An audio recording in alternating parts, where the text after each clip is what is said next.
From the sidelines on 1580 KGAL.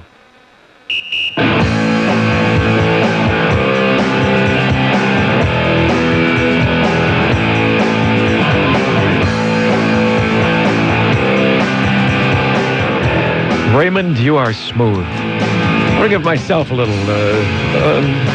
praise. I find it tough to get it from other sources, so I need some, you know. We all need that. What a smooth beginning. It's nice to have the Baja Mashugna Band with us this morning and playing properly. I want to escape. I just want to escape all this. This is the toughest time of the year with the fog and the whole thing. Fortunately, we have some wonderful stories that entertained us this week. This is From the Sidelines. I'm Radio Ray. Over there, you know him. Voted the man most recognizable in Albany for the last 10 years, Wally Ordeman. I don't think that's the case. Over there, voted the most recognizable athletic director in the area, Rob Allen. They think that he's the athletic director. It's actually senior, but there's Rob Allen Jr. Good morning. You're the third, aren't you? I am the third, legally. Whoa. Yes. If I know you're not married. I'm not telling you to run out of wedlock here. But if there were to be a youngster, would it be Rob Allen the fourth? The first. I would lobby for that. Absolutely. Is that right? Keep the tradition going. Wow. Like we have any say in that. I ask you that question because that means that you have confidence and pride in yourself.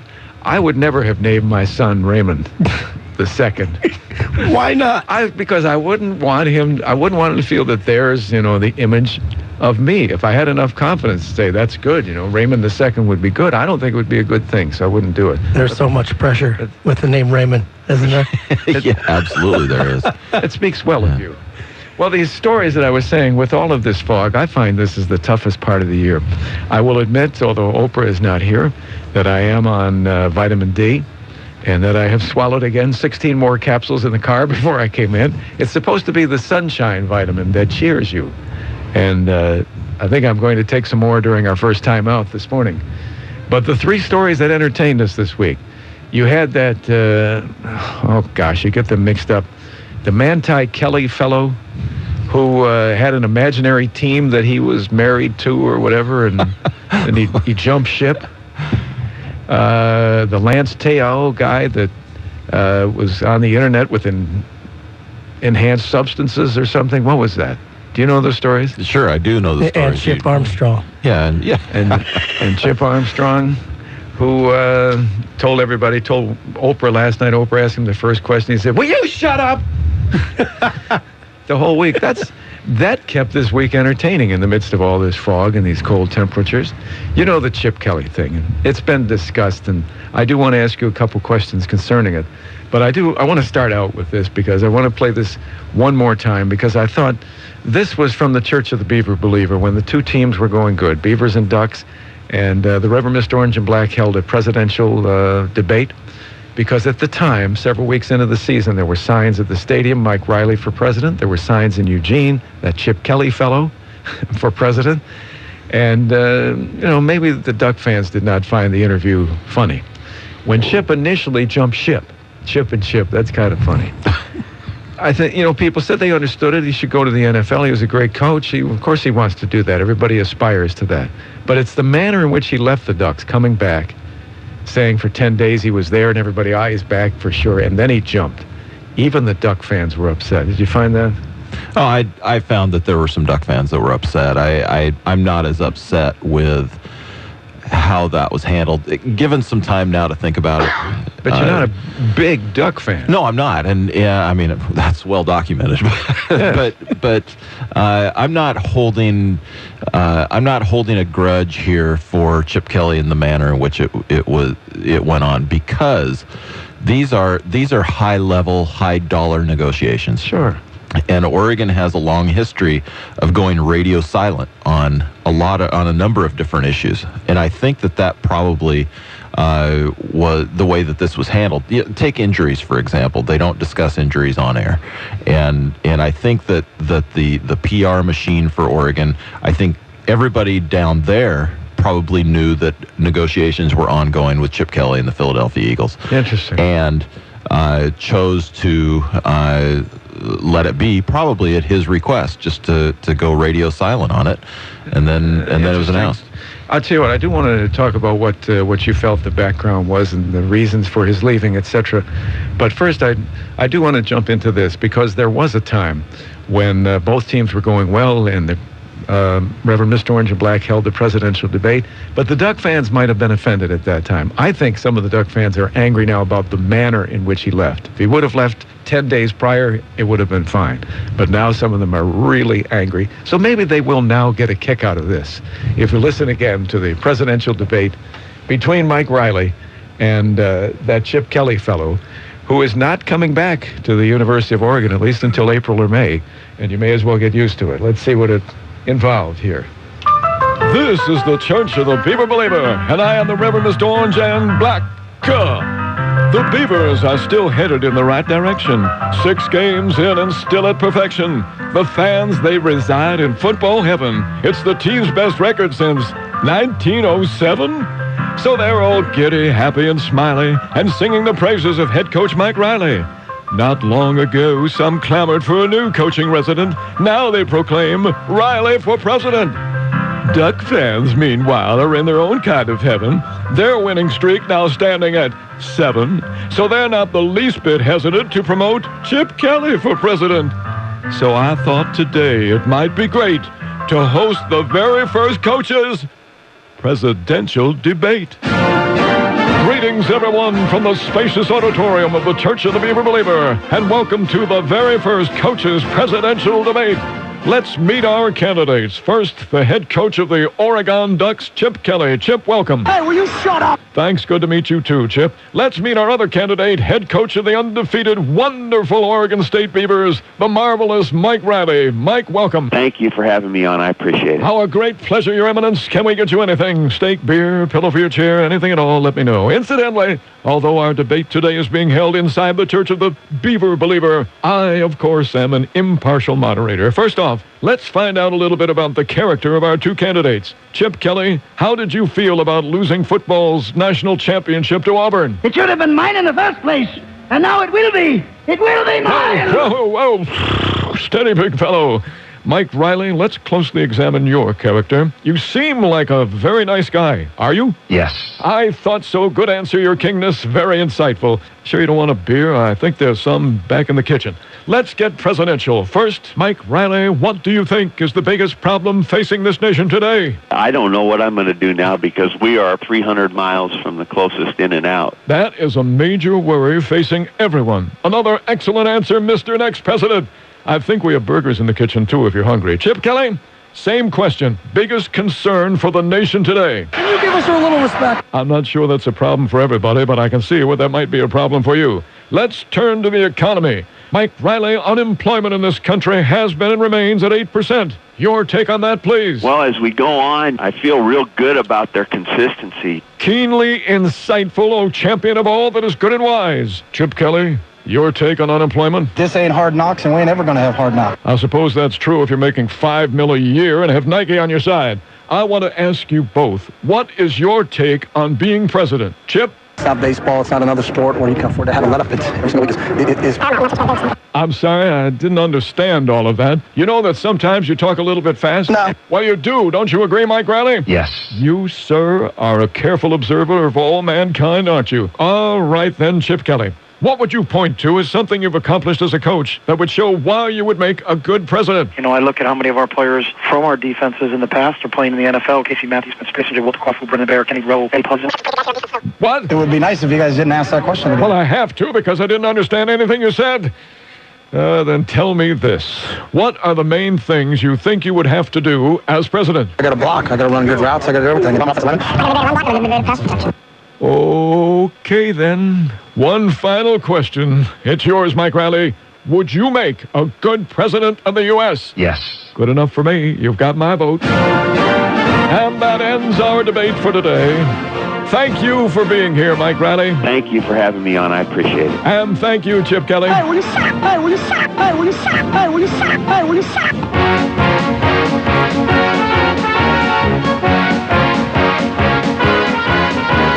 Well, I thought maybe this time around, some of the Duck fans who are angry about the manner in which Chip Kelly left, maybe can get a kick out of that now that he is not your coach any longer. Until maybe April or May, at which point maybe he'll come back from the Eagles. Piece in the paper proclaimed that, I guess yesterday he said he's in it for the long run. How long would that be? How long would Chip Kelly be with the Philadelphia Eagles? Well, his version of the long run, what would be your interpretation? 2 or 3 months? No, certainly I wouldn't think that. No. Year?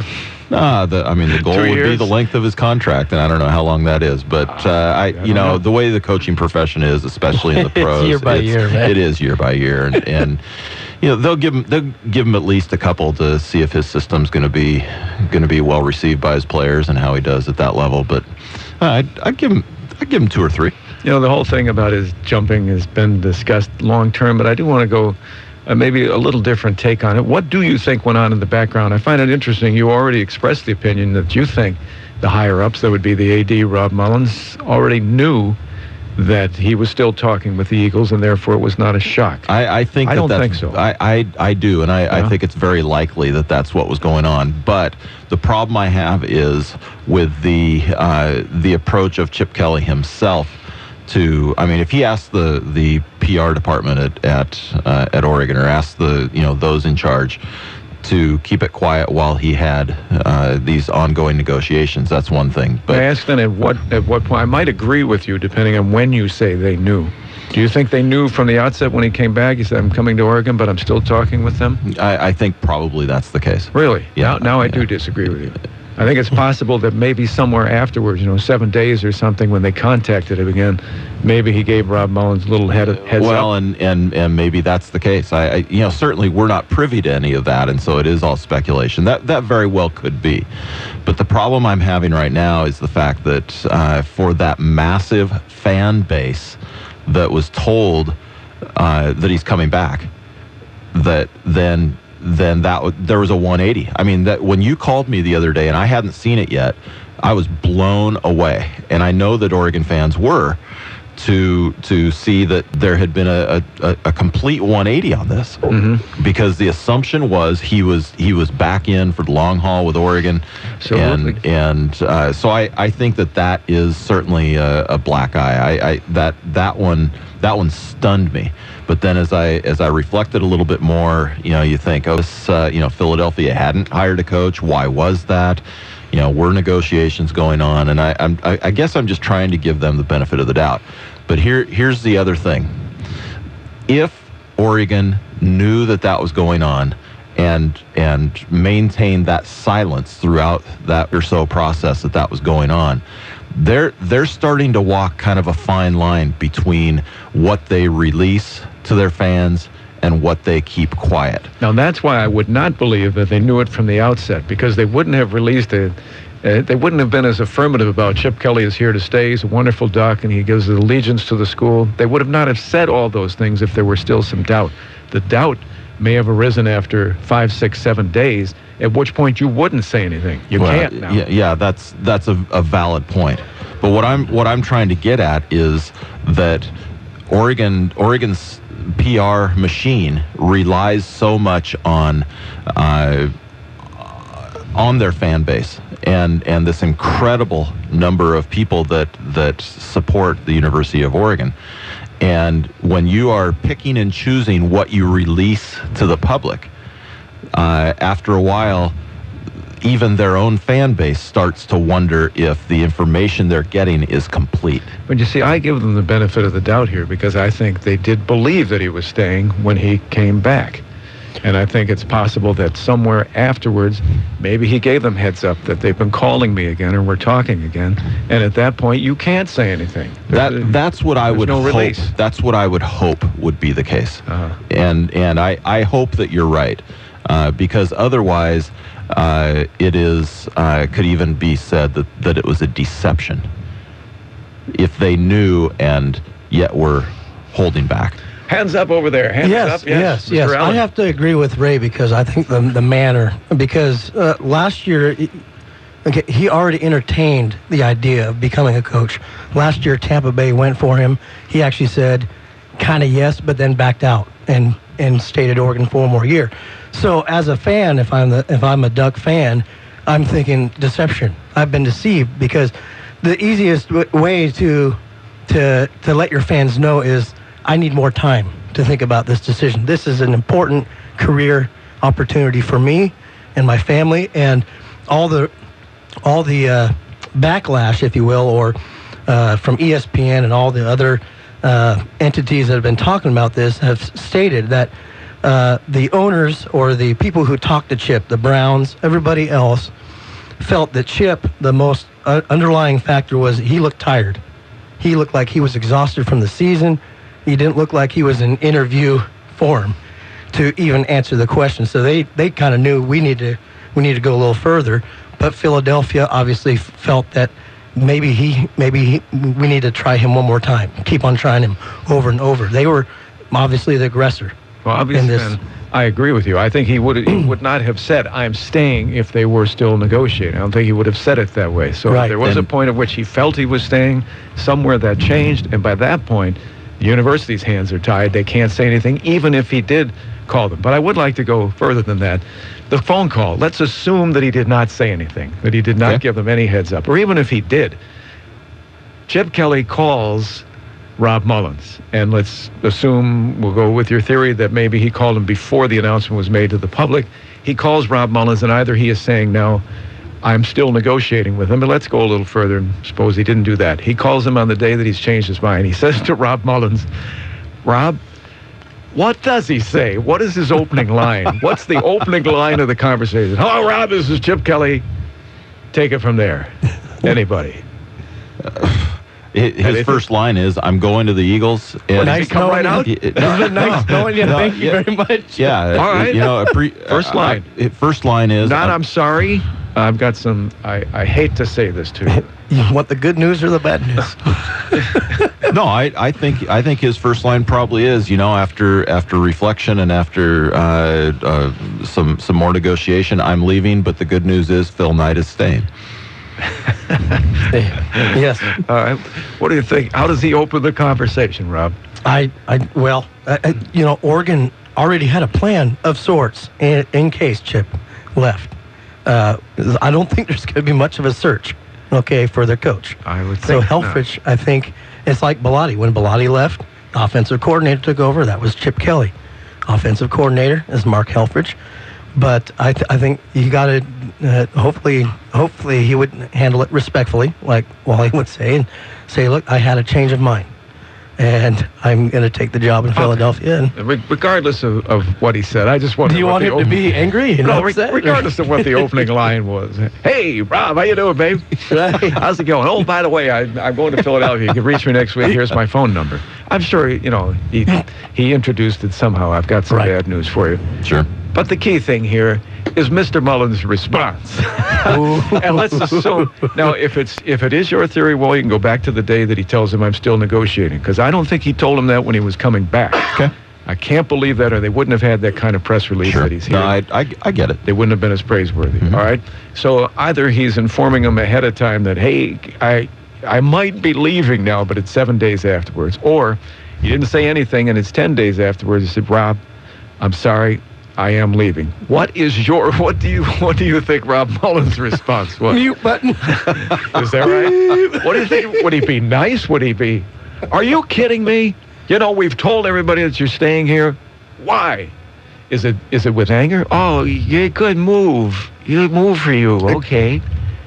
What do you think? I think the businessman probably kicks in, and I think his first reaction in his mind is, "Okay, who's my next coach going to be?" How about what can we do? What can we do? What can we do to keep you here? Is it money? Is it money? I got I got this guy named Phil Knight. Yeah. I can introduce you to Uncle Phil. I get Uncle Phil on the other line. I have little doubt that using some sort of plea to try and keep him there probably was part of the conversation too. Yeah. But I also think that offer had been made previously as well. I think maybe they had reached their cap, and Chip knew what that cap was going to be. And so I don't think that probably had even if he did toss another figure out there at some point during the conversation, I don't think that it was probably something that was going to be comparable to what the Eagles could do. I don't think they curse at each other, but wouldn't there be a point at which Rob Mullins, obviously frustrated, I think the words, you've got to be kidding me, probably were part of that conversation. Yeah. Rob, do you think he got angry? Yeah, I think he did. But I also think the business part came in and said, boy, look what we've accomplished in the 4 years since Bellotti left. Bellotti took, Rich Brooks' program, and, this is starting to become a... So what's he explaining why we don't need you? No, it's just that it kind of a sense of pride in a sense, and a kind of a blessing in disguise. It's like, look, Chip, we appreciate you. If there's anything we can do in the short amount of time that we have this conversation, I can convince you to stay, but I wish you the best of luck. And, Chip, being Chip and being any coach, wants another challenge. And what better way to the Philadelphia Eagles right now? Down 10 days earlier. We do need to take a break. Allow me to do that, if you will. And when we come back, the other discussion is why? What was the motivation? What was the thing that he changed his mind? And I think initially he was intent upon staying. He wasn't just still negotiating, or he wouldn't have said it the manner in which he did. The university wouldn't have responded in the manner in which they did. So there was something that came up that changed it. Something from the Eagles or something from Chip. Which one was the one that first consulted the other? And what was the factor, money or control, that changed his mind? Think this over carefully. Weigh it. I want you to say one or the other. Money and control, meaning he gets to choose all of the draft choices. I'm running the deal here. General manager, be darned, Yes, I'll discuss it with him. We'll discuss it. I get the final decision. I'm it. Was it control or was it money? When we come back, we will find that wonderful answer from our panel of Chip Kelly analysts, our psychologist, Dr. Orderman, Dr. Allen are with us today. And what was it that persuaded this man, this crazy man, to do the thing that he did? When we return from the sidelines on KGAL. The Calipoolia Brewing Company in Albany has the finest handcrafted brews in the valley. Available in their pub, kegs, and half-gallon chugs. Live music 3 nights a week, the best beer, the best burgers, and sandwiches in Albany. Owners Mark and Laura invite you once again to the Calipoolia Brewing Company as they host the 14th Annual Greater Albany Rotary Club Crab Fest Dinner, Saturday, February 2nd from noon till 8 p.m. Tickets available at Calipoolia Brewing Company, 140 Hill Street Northeast in Albany. See you there. Helping provide clothing and food boxes at Fish of Albany. Providing children with an advocate in the legal system at CASA of Lynn County. Offering medical care to people without insurance at InReach Services. My name is Judy Barron, and I'm with National Frozen Foods. We support the United Way because they are making a difference right here in the community where we live and work. Please join me in supporting the United Way of Lynn County. Give, advocate, volunteer, live united. Huge January closeout on now at John & Phil Subaru in Corvallis. Great Subaru deals at the only Subaru dealer in the Mid-Willamette Valley. From the coast to the Cascades, Corvallis to Albany. From the new compact SUVs to the pet-friendly family wagons and high-performance cars to outdoor sports like skiing and fishing and one of the safest vehicles in the automotive world, all help make Subaru the world's top-selling four-wheel drive vehicle. Buy now during the huge January closeout at John & Phil Subaru in Corvallis. Incredible Subaru deals now at John & Phil Subaru off Highway 99 at 800 Northwest 5th Street in Corvallis. You're a small business owner, but you're not advertising. You believe that the economy is still stagnant, that consumers are hanging on to their money. You think maybe you'll spend a little on advertising once things start to pick up, but you know what? By then, it'll be too late. Your competitors will already be advertising and taking a big fat chunk of your market share. You'll have totally missed the boat. The train will have left the station, and there you'll be standing all alone on the platform, watching slack-jawed as customers pass you by. Why? Because they don't know you're there, because you didn't advertise, because you didn't think it was worth it. Every moment of every day, someone is buying something. People are shopping right this second, making choices, making purchases, and if you're not talking to them, someone else is. Advertising greases the wheels of commerce, fuels the engines of economic expansion, connects consumers with companies and buyers with sellers. Advertising. It works. Your competitors know this. Why don't you? A message from the Radio Advertising Bureau, Adweek Magazine, this radio station, and the famous Radio Ranch. The Albany Regional Museum presents a special showing of We Grew Wings at the Venetian Theater on January 19th at 1 p.m. The award-winning documentary film chronicled the untold story of the University of Oregon women's track and field team during the early days of Title IX. Executive producer is former West Albany U of O track star Ellen Schmidt-Devlin. She will be at the museum on the 26th at 12 noon to give a special free presentation. Tickets to the film on the 19th are available at the Albany Regional Museum. Get tomorrow's news tonight. John Batchelor, Sunday through Friday nights on Smart Talk 1580.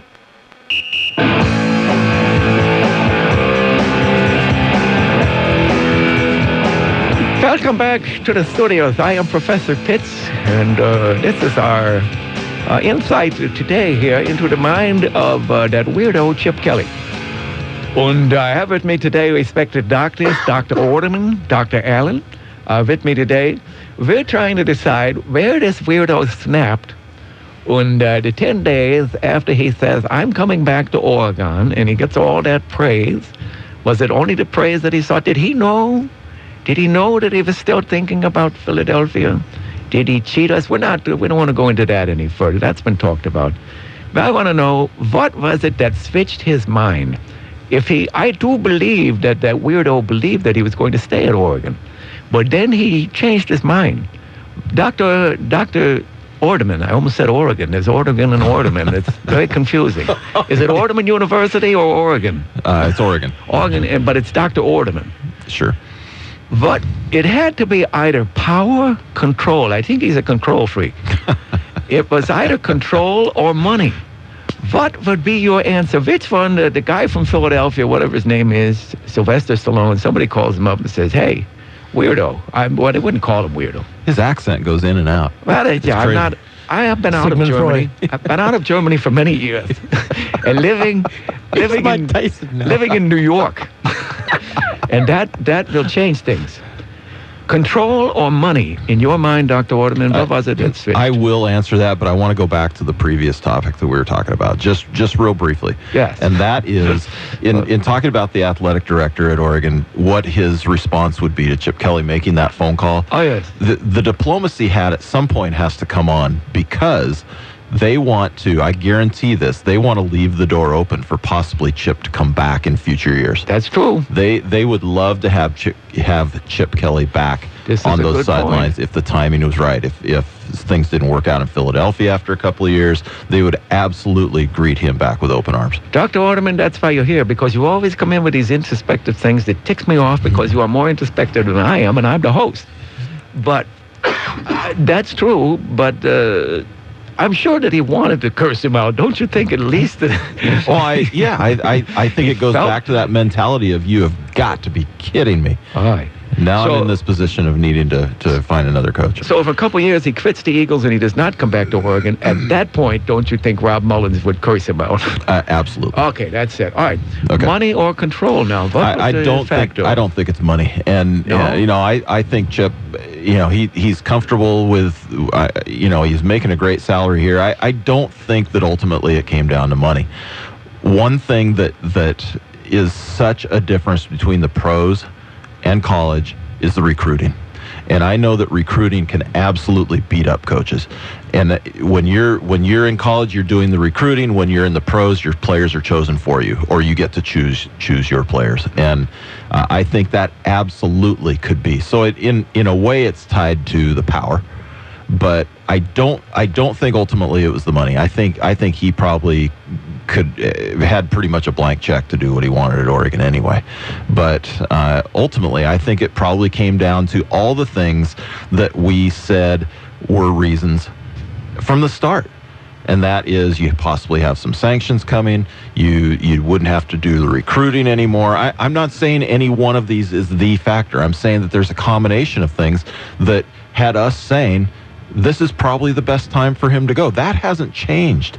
It's just the manner that he went about it that people are discussing. Okay, but so the blessing, it would not be of those the fans. things. It wouldn't be those things. I can't believe it was a possibility of an imposition of sanctions or anything else. Those things had to be measured when he said he was staying. Yes. That's why I narrow it. I can talk without a German accent. It's a He miracle. is out of character. Thank you, Lord. I've prayed for this for years. And thank you, Lord. I'll never go back to Hamburg again. Therefore, this is why I posed the question in this manner. It was either control or money. I don't think it was anything else. That's why, that's why I asked. Well, if I have to pick one of those two, then I would I'd probably say control. All right, control freak over here, Dr. Allen. I agree. I think it's control. All right. And I really believe he is such a... It's weird. I think people think he's complex. I think he's actually a simple-minded person. I think he's going to try his system. If it don't work, he knows where it does work. And he will come back. And he will find a job. Perfectly either at said. Oregon or somewhere else. Perfectly said. He will be a hot commodity for years and years to come. So, Rob, you would be familiar with the word Pollyanna. Yes. You live in a fictional world where you think everything eventually will work out fine. Chip said, it doesn't matter what system you run, you've got to have great players, good players to run your system. He is, this week, he said you don't... He didn't take credit for the things that happened in Oregon. Yes. It's the players that make the plays. The coaches don't go out. It's nice of him to say that. And so I give him a lot of credit for saying that because he's got Michael Vick. That's a start right there. An aging quarterback that, Michael earlier, a few years ago, he might have been able to maybe run this offense. He still might be able to, but he's a little bit older.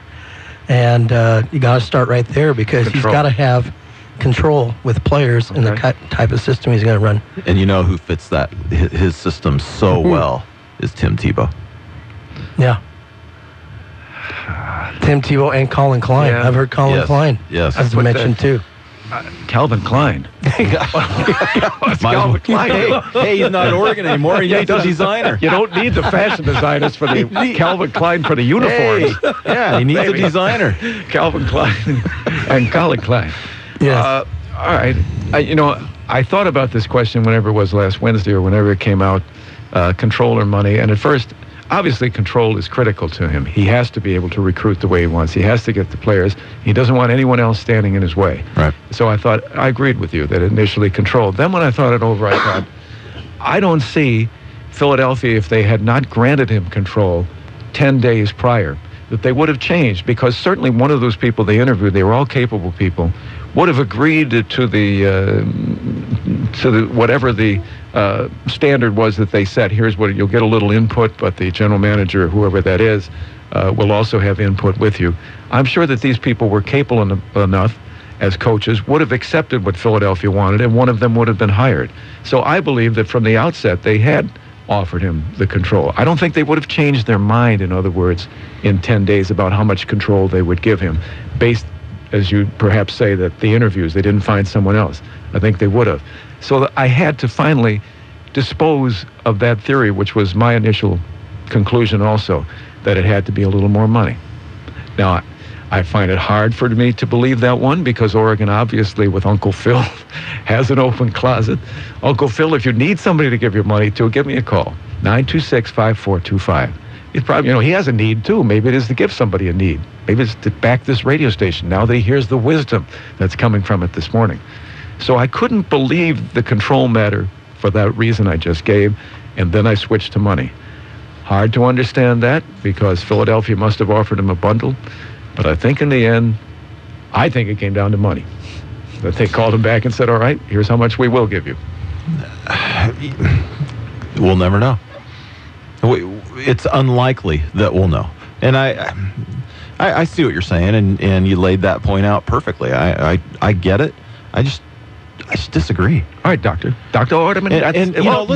Now I must be upset because now I'm talking German again. Let's remember, too, that the coach does have quite a bit of control over the situations anyway. I mean, he is bringing in a distinct style. If he was a traditional NFL-style coach, then it would be one thing. But he is bringing in a very distinctive style, and Philadelphia knows that he needs to have a certain kind of athlete to be able to run this kind of program.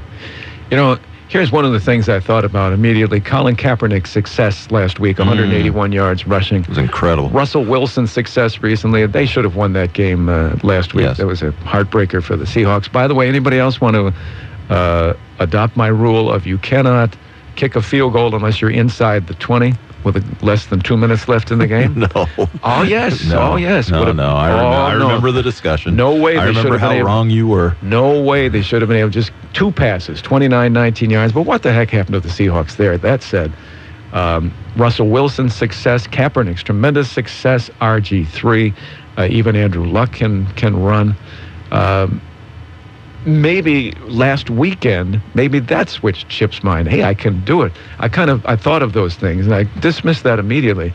But I talked with Ryan. You know Ryan. You broadcast the game tonight with him. Yes. And he said, I'll bet that the Kaepernick success last weekend had a little bit, whatever it was, the negotiation, however, in whatever manner that may have changed a little bit. That success last weekend was the final thing that swung his opinion. And because Ryan said it to me again last night, at first I, thought of it that, that's kind of coincidence. Maybe. Yeah. Yeah. Kaepernick's success last Sunday. And those quarterbacks that you mentioned, Ray, they're not just running quarterbacks. They know how to throw. They know how to throw accurately, and I Wally mentioned Tim Tebow just a few minutes ago, and that's where Tim's knock has been his accuracy, even when he's standing in the pocket. That's why I raised my eyebrows. Because that's not, But Colin Klein is a great example. You remember last year, Matt Barkley was going to be the sought-after quarterback, possibly coming out in the draft. He stays a year at USC. They have a terrible year. And scouts are now saying he's maybe the third, fourth best quarterback. Colin Klein is looking kind of like a Colin Kaepernick type player who can throw on the run, but like Russell Wilson, they need to slide. When they need to slide, they need to get out of bounds and need to save their bodies for the entire game and for their entire career, because look at Robert Griffin. He did not learn how to slide very well.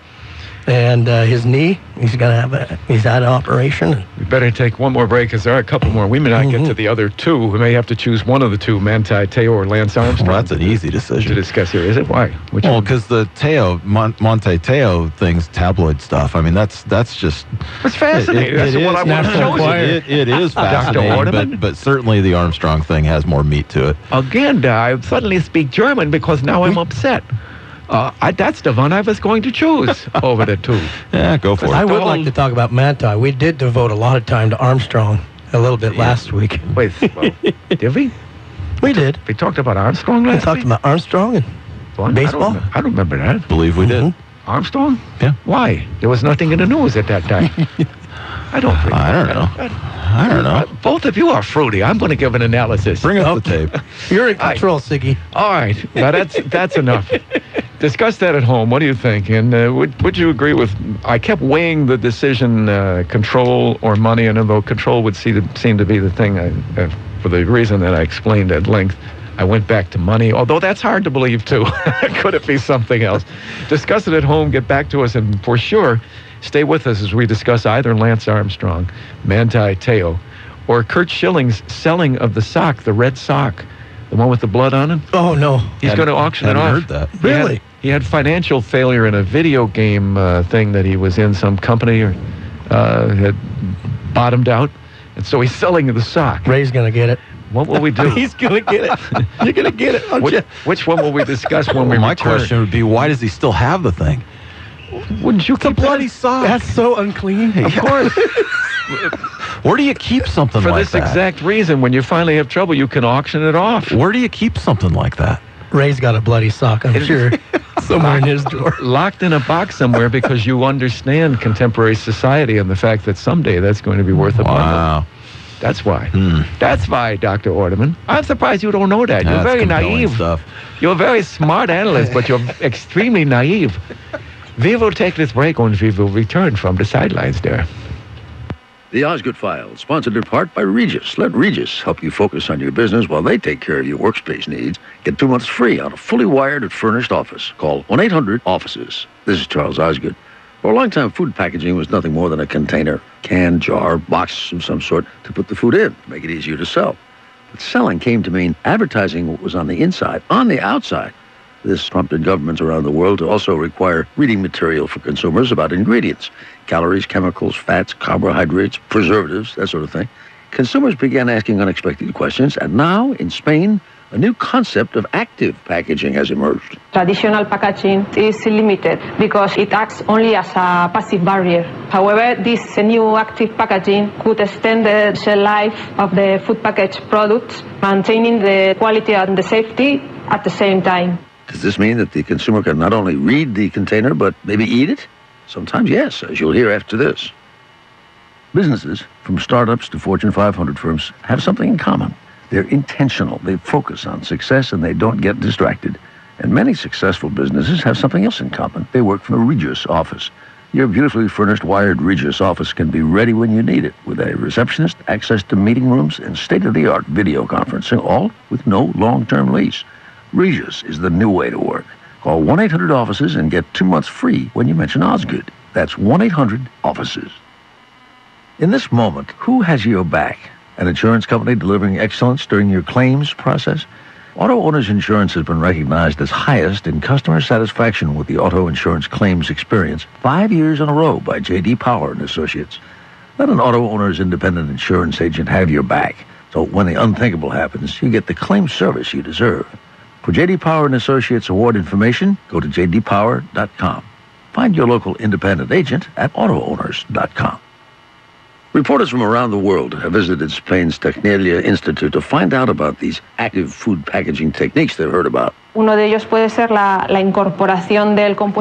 the incorporation of an active component directly in the packaging material. Another option is the application of a layer and coating to the packaging. The third option is to place an active layer directly on the surface of the product. You see what I mean? By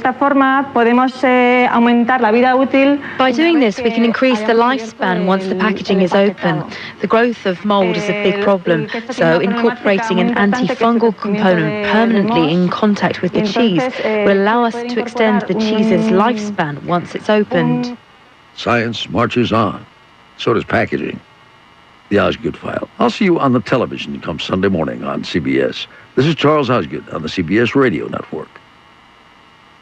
Banking these days can be pretty impersonal. You've got your big banks, your internet banks, your do-it-yourself banks, and your too big to fail banks. That's why you might be interested in an alternative. Willamette Community Bank. Hello, this is Bill Higbee, residential lender. You deserve better service without sacrificing a thing. So if you're feeling underserved, make the switch to the best banking option out there, with branches in Albany and Lebanon. Willamette Community Bank.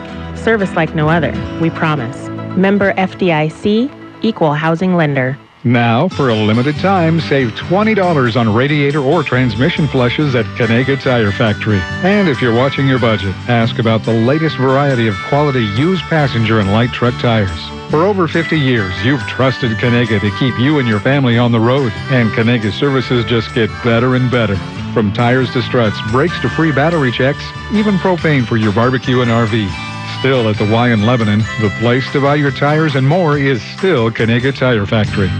The 4th Annual Community Crab Feed and Charity Auction, sponsored by the Corvallis Knights of Columbus, will be at 5 p.m. February 16th at the Benton County Fairgrounds. Some charities that are supported by this event are Lynn Benton Food Share, the Mario Pastega House, Oregon Special Olympics, Stone Soup, and many more. Get your tickets at communitycrabfeed.com. Tickets are $35 each and sales will close February 9th. There are a limited number of seats, so visit communitycrabfeed.com and get your tickets today. Jim Bohannon, weeknights on News Talk 1580, KGAL.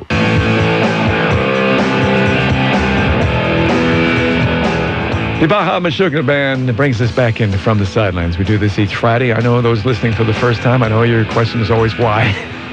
But stay with us for a few weeks and maybe you'll find out. From the sidelines at 1580 KGAL, locally owned and operated. That's a rarity in radio and proud to be local. All right, when last we left, we had discussed the Chip Kelly thing into the ground, and there were two other matters that were stunning in sports this week that made a little better week to overcome the fog and the cold.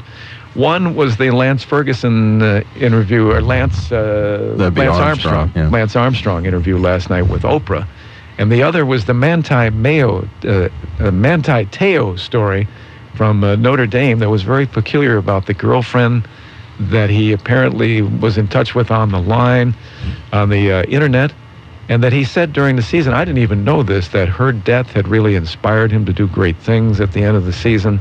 And when did he find out that supposedly he says it was a hoax? Was it a hoax? Or does this girl exist? It's such a weird story. We could talk about one or the other in the time remaining. What was it going to be? I'll go with that one. I mean, I don't mind talking about it. I was just ready to skip that one. Now you're ready to do it. Well, it seems like you're just chomping at the bit to talk about this one. No, I would go with. I'll tell you why I would go the other direction, and that's because this Manti Te'o, the situation thing, for me is a non-story.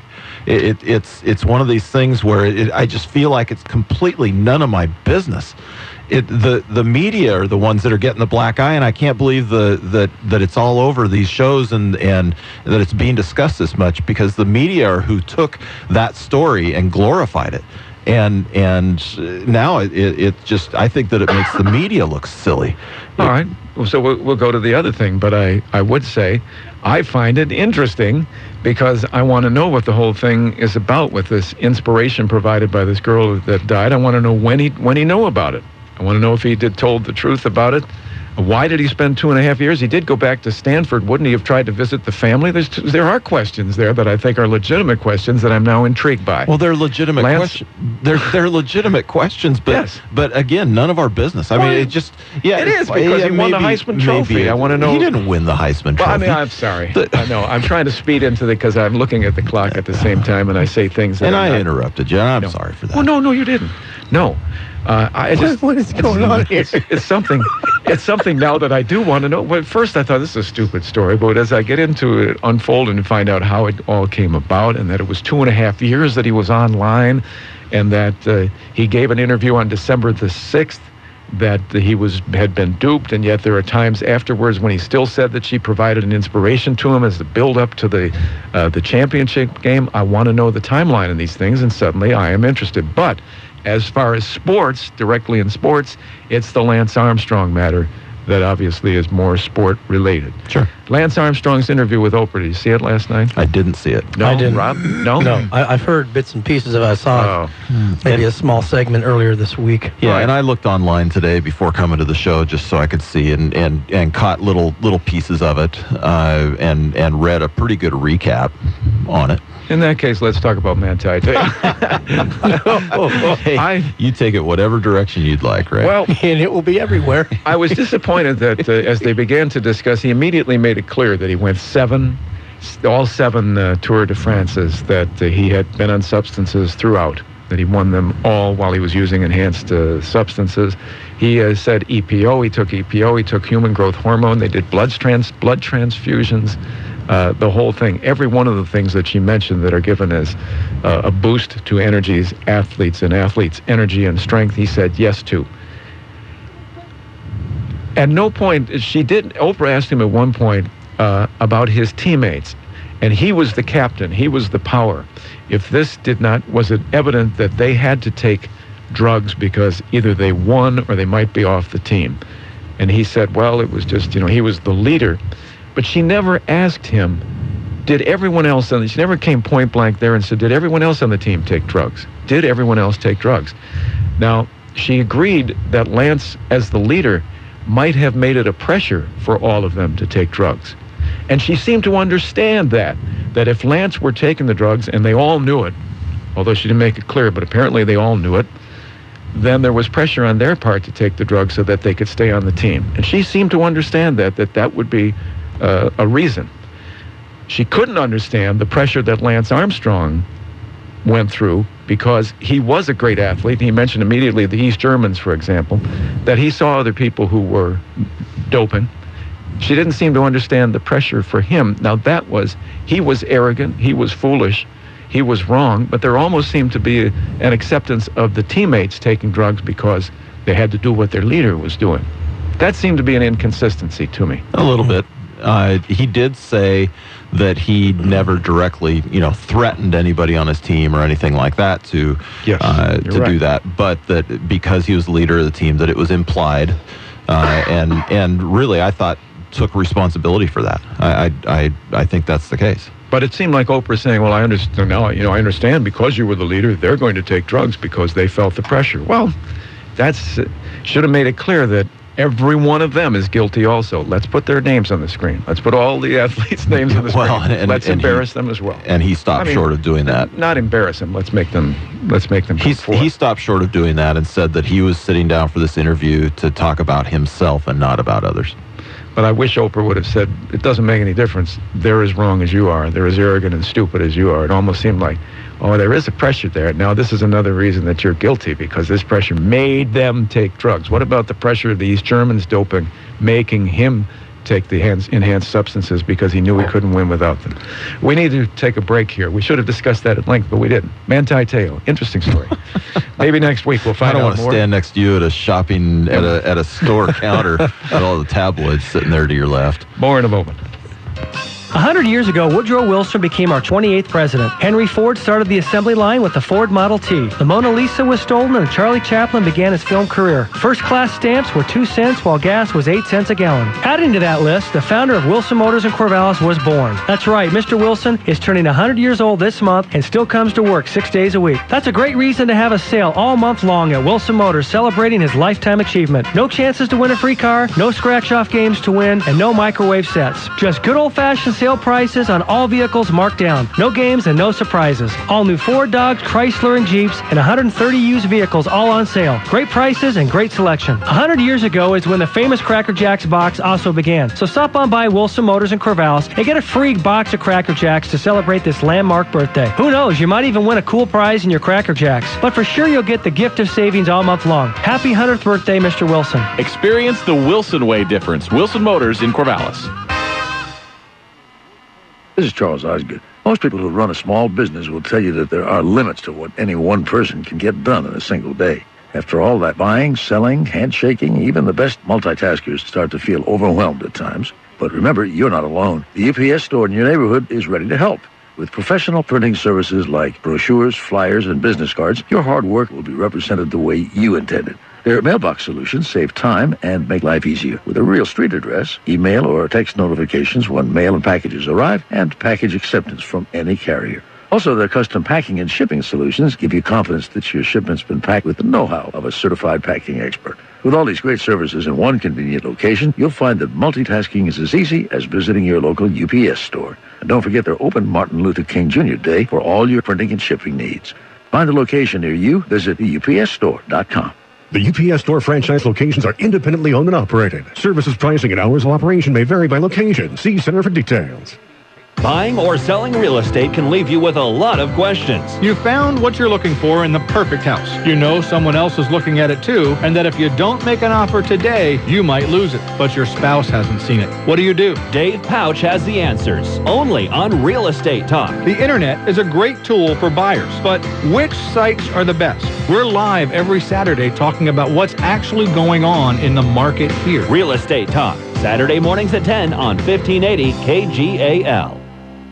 A good web page is a must sales tool for today's businesses. Santiam Communications will put together an efficient, thorough web page that is right for your business. Santiam Communications knows how to bring customers to your door and your phone. Call them at 541-223-7444. Put Santiam Communications to work for you. Call them at 541-223-7444 or visit santiamcommunications.com. Laugh, cry, or get scared spitless with When Radio Was. Weeknights at 10 on 1580 KGAL. All right, basketball tonight, West Albany basketball. West Albany takes on Woodburn at Woodburn. Ryan Pitts, Wally Orderman. Dr. Orderman will be there. Boy, I couldn't believe they lost to Crescent Valley, Wally. Yeah, it was a stunner. Yeah, shouldn't have lost that. No, shouldn't have lost that. Big upset and a lot of disappointment. We saw West 95-44 over Lebanon last week. Boy, they were powerful. Yeah, Crescent Valley always really well coached, but that's not a game West should lose. And tonight, actually tomorrow afternoon at 2 o'clock, they couldn't play at Crescent Valley tonight because the bleachers were condemned. So they're bringing in bleachers tomorrow afternoon at 2 on KGAL. We'll have the the Lebanon Crescent Valley game, and the Ducks will be. That's on your first choice in local news, sports, and smart talk. This is News Talk 1580 KGAL, Lebanon, Albany, Corvallis.